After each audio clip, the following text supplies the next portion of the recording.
ขอกราบสวัสดีคุณผู้ชมและผู้ติดตามทุกท่านกันเลยนะครับในวันนี้นะครับเราจะมาเล่นเกมรถแข่งที่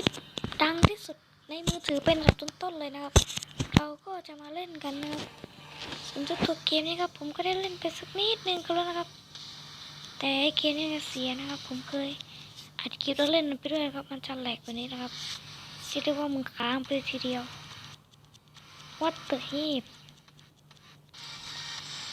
ต้องคอยสักพักนะครับแต่ก็เล่นได้แล้วนะครับผมจะให้ดูสักด่านแล้วกันนะครับก็นะครับถ้าใครเพิ่งดูคลิปนี้เป็นคลิปแรกก็อย่าลืมกดติดตามและกด subscribe ให้กับช่องผมด้วยนะครับ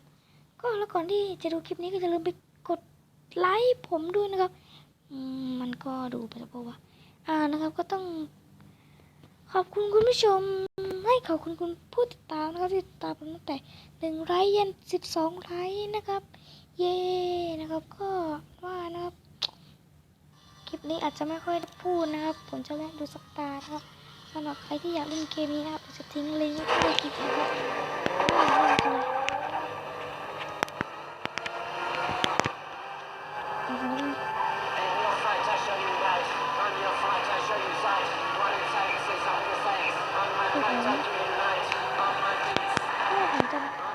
ผมจะไม่พูดนะครับวัดเดผมจะไม่พูดนะครับผมจะให้คุณผู้ชมนะครับถ้าคุณผู้ชมฟังเสียงที่เป็นธรรมด้วย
ก็นะครับโอ้ยเอฟเฟกต์โคตรดีแต่ตายโคตรเยอะมึงกูจะโง่ไปถึงไหนปะเนี่ยก็เป็นยังไงบ้างนะครับสำหรับเจ้าตัวเกมนี้นะครับถ้าชอบอย่าลืมกดไลค์ให้ผมด้วยนะครับแล้วก็อย่าลืมกดติดตามและกด subscribe กับช่องผมเลยครับวันนี้ก็ต้องขอตัวลาคุณผู้ชมไปก่อนครับสวัสดีครับ